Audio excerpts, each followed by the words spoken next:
పాపం ఈ వార్త చాలా దారుణమైన, విషాదకరమైన, హృదయ విదారకమైన ఘటన. కొంతమంది పిల్లల్ని తెచ్చి పెంచుకున్నారు. అయితే ఆ పిల్లలు మీ పిల్లలు కాదని వీళ్ళు తీసుకుంది గవర్నమెంట్. దాదాపు 8 నుంచి 9 నెలలు ఆ పైన పాపం వాళ్ళు అంతకాలం వాళ్ళకి సేవలు చేసి ఆ పిల్లలు మన పిల్లలు అనుకొని సాదుకున్న తర్వాత ఇప్పుడు గవర్నమెంట్ వాళ్ళు తీసేసుకున్నారు. వాళ్ళు శిశు విహార్లో దాంట్లో పెట్టేసారు. ఇప్పుడు ఆ తల్లిదండ్రులు ఎవరైతే సాదుకున్నారో వాళ్ళు న్యాయ పోరాటం చేస్తున్నారు, మా పిల్లల్ని మాకు ఇవ్వండి అని. పోనీ ఆ పిల్లలు ఎవరైనా వాళ్ళ పేరెంట్స్ వాళ్ళకి అప్పగించినట్టు అది కూడా లేదు. మళ్ళా అధికారమా, నీకింతటి కాఠిన్యమా? ఏమనంటే చట్టాలు అడ్డం వస్తున్నాయి, ఇది అడ్డం వస్తున్నాయి అని చెప్తున్నారట. ప్రేమ పాశాన్ని కాదని మరొకరికి దత్తత. చైల్డ్ వెల్ఫేర్ కమిటీ నిర్ణయం. తల్లడిల్లిపోతున్న పెంపుడు తల్లిదండ్రులు పిల్లల మానసిక స్థితిని పరిగణలోకి తీసుకోలేదంటూ ఆరోపణ. హైకోర్టులో సవాల్ చేస్తామని వెల్లడి. కడుపున పుట్టకున్న ఆ పిల్లల మీదే ప్రాణాలు పెట్టుకొని కంటికి రెప్పలా సాగుతున్న 9 మంది తల్లిదండ్రుల ఆశలు అడియాసలయ్యాయి. పొత్తిళ్ళ నాటి నుంచి ఊహ తెలిసే వరకు పెంచిన వారి కడుపు తీపిని కాదని మరొకరికి ఆ చిన్నారులను దత్తత ఇచ్చేందుకు అధికారులు రంగం సిద్ధం చేస్తున్నారు. ఇంతకాలం ఆలనా పాలనా చూస్తూ వాత్సల్యాన్ని కురిపిస్తున్న వాళ్లను తమ అమ్మా నాన్నగా భావిస్తున్న ఆ పసిబిడ్డల మానసిక స్థితిని ఈ సందర్భంలో కనీసం పరిగణలోకి తీసుకోకపోవడం గర్హనీయం. చట్టబద్ధంగా దత్తత తీసుకోలేదు అన్న కారణంతో 6 నెలల కిందట 13 మంది పిల్లలను పెంపుడు తల్లిదండ్రుల నుంచి మేడ్చల్ మల్కాజ్గిరి జిల్లా బాలల సంరక్షణ విభాగం అధికారులు స్వాధీనం చేసుకున్నారు. అది పెద్ద ఇష్యూ అయింది ఆనాడు. వారిలో 9 మంది తల్లిదండ్రులు పిల్లలను తమకు చట్టబద్ధంగా దత్తత ఇవ్వాలని హైకోర్టును ఆశ్రయించారు. దీనిపైన నిర్ణయం తీసుకోవాల్సిందిగా మేడ్చల్ జిల్లా చైల్డ్ వెల్ఫేర్ కమిటీని న్యాయస్థానం ఆదేశించింది. ఈ క్రమంలో ఇంతకాలం పెంచిన వారిని కాదంటూ చట్టబద్ధంగా మరొకరికి ఆ పిల్లలను దత్తత ఇవ్వాలని సిడబ్ల్యూసి నిర్ణయాన్ని వెల్లడించింది. ఈ మేరకు డీసీపీఓ గురువారం పిల్లల ఫోటోలు, పేర్లతో సహా పత్రికాముఖంగా ప్రకటించింది. పిల్లలను కన్నవారు తగిన సాక్ష్యాధారాలతో జిల్లా సంక్షేమాధికారిని నెల రోజుల్లోగా సంప్రదించకపోతే వాళ్లను తల్లిదండ్రులు వదిలిపెట్టిన పిల్లలుగా ప్రకటిస్తాం. తదనంతరం చట్ట ప్రకారం దత్తత ఇస్తామన్నది ఆ ప్రకటన సారాంశం. దాంతో 6 నెలలుగా ఇన్నాళ్ళు తాము పెంచుకున్న పిల్లలను తిరిగి తమకే అప్పగించాలంటూ న్యాయ పోరాటం సాగిస్తున్న ఆ 9 మంది పెంపుడు తల్లిదండ్రులకు శోకమే మిగిలింది. వాళ్ళ కన్నీటి విజ్ఞాపనలకు అధికారుల గుండెలు కరగకపోగా ఈ విషయంపై మరింత కాఠిన్యం ప్రదర్శించడం బాధాకరం. కన్నవారెవరో తెలియని పసికందులను ప్రాణం కన్నా మిన్నగా ప్రేమించిన మా నుంచి దూరం చేయడం న్యాయమేనా? ఇంతకాలం మా ఒడిలో పెరిగిన పిల్లలు ఇప్పుడు మరొకరిని అమ్మా నాన్న అని అనగలరా? చట్టాలు మనుషుల కోసమే కదా అంటూ 9 మంది తల్లిదండ్రులు కన్నీరు మున్నీరుగా విలపిస్తున్నారు. మానవత్వంతో అయినా కనికరించి మా బిడ్డలను మాకు ఇవ్వండి అంటూ వేడుకుంటున్నారు.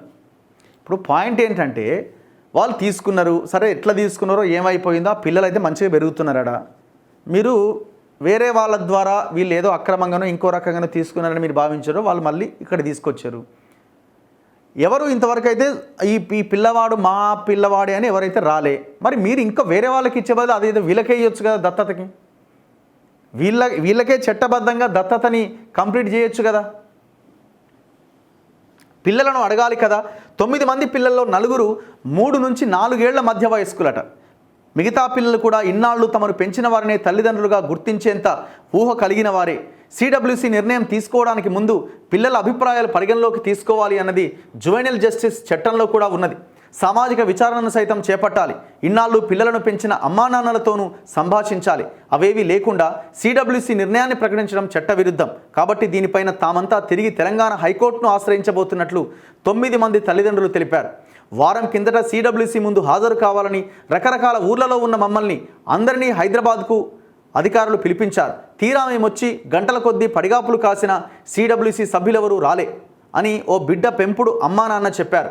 పిల్లల సంరక్షణ కోసం పనిచేసే వీరంతా కనీసం ఆ 9 మంది పసి మనసులు తెలుసుకోలేరా అంటూ తల్లిదండ్రులు బాధను వ్యక్తం చేస్తున్నారు. అమ్మా నాన్న కావాలి. అభం శుభం తెలియని ఆ పసి హృదయాలకేమి తెలుసు ఆ చట్టాలు, తీర్పులు? వారికి తెలిసిందల్లా ఇన్నాళ్ళు లాలపోసి పాలు తాపి జోలపాడిన అమ్మ స్పర్శ, భుజాల మీద ఎక్కించుకొని ఆడించిన నాన్న ప్రేమ. తాము అమ్మా నాన్న అని పిలిచేవారు ఇప్పుడు ఎందుకు కనిపించడం లేదో, ఆయాల సంరక్షణలో శిశువిహార్లో 6 నెలలుగా ఎందుకుంటున్నారో ఆ చిన్నారులకు తెలియదు కదా. అమ్మ కావాలి, నాన్నను చూడాలి, ఇంటికి వెళతామని పిల్లలు ఎక్కి ఏడ్చినా అక్కడ ఆలకించేదెవరు? నవమాసాలు మోసి కనకున్న బిడ్డపైన అంతకు మించిన ప్రేమను పెంచుకున్న ఓ తల్లి న్యాయస్థానం అనుమతితో శిశువిహార్లోని తన కూతురిని వారం కిందట చూడ్డానికి వెళ్ళారు. ఇంట్లో కుటుంబ రక్షణలో ఆనందంగా గడపాల్సిన తన కూతురు దయనీయ స్థితిని చూసి తల్లడిల్లిపోయింది ఆ తల్లి. నా కూతురికి కుడి చెయ్యి పనిచేయదు. మా దగ్గర ఉన్నప్పుడు రోజు ఫిజియోథెరపీ చేయించేవాళ్ళం. శిశువిహార్లో పట్టించుకున్న వాళ్ళు లేరు. 6 నెలల కిందట ఆరోగ్యంగా ఉన్న పాప ఇప్పుడు బక్కచిక్కిపోయింది. నన్ను తిరిగి వస్తుంటే నన్ను తీసుకెళ్ళు అమ్మా అని నేల మీద పడి ఏడ్చింది. నా వెంట రావాలని నా చీర కొంగు పట్టుకొని వెంటబడింది. తిండి కూడా సరిగ్గా తినడం లేదట. అన్నంలో పురుగులు వస్తున్నాయని చెప్పింది. నా బిడ్డ కోరిక మేరకైనా మా పాపను మాకు అప్పగించండి అని ఆమె కన్నీటి పర్యంతమయ్యారు. అసలు అది వింటుంటేనే కళ్ళలో నీళ్ళు వస్తున్నాయి. మరి ఇంత దారుణంగా ఎందుకు వ్యవహరిస్తున్నారు?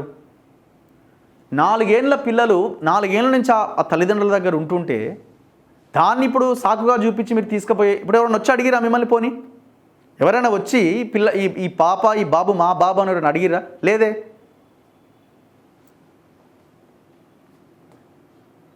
మరొక బాబు కిటికీలోంచి పెంపుడు తండ్రిని చూసి రోధించడాన్ని వీడియోగాను రికార్డ్ చేశాడు. ఆ దృశ్యం మనసున్న ప్రతి ఒక్కరిని కదిలిస్తుంది. ఇలా ఒకరా ఇద్దరా పెంపుడు తల్లిదండ్రుల మమతానురాగాలు రుచి చూసిన వారందరిది ఇదే మనోవేదన. ఇలాంటి పిల్లలను మరొకరికి ఇంటికి దత్తత పంపితే వారు అక్కడ సవ్యంగా ఉండకపోవచ్చని మానసిక నిపుణులు కూడా అభిప్రాయపడుతున్నారు. ఇప్పటికే 6 నెలలుగా పెంచిన వారికి ఇంటికి దూరంగా శిశువిహార్లోని 4 గోడలకే పరిమితమైన పిల్లలంతా ట్రోమాలో ఉండే అవకాశం లేకపోలేదంటున్నారు. ఇప్పుడు ఈ పేరెంట్స్ ఏమో వాళ్ళెవరో వీళ్ళెవరో అధికారులు ఎవరు, ఆ పిల్లలను ఎందుకు ఆగం చేస్తున్నారు? ఇప్పుడు ఒక రకంగా చెప్పాలంటే వాళ్ళని జైల్లో పెట్టినట్టే కదా.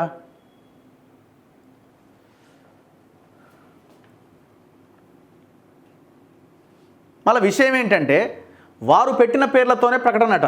పెంపుడు తల్లిదండ్రుల చేతుల్లోని పసికోణలు చేరే నాటికి వారంతా రోజుల వయస్సు ఉన్న పిల్లలే. సంతానం లేని దంపతులు పిల్లలకు హిందూ సంప్రదాయం ప్రకారం నామకరణం చేశారు. పుట్టినరోజు వేడుకలు జరిపారు.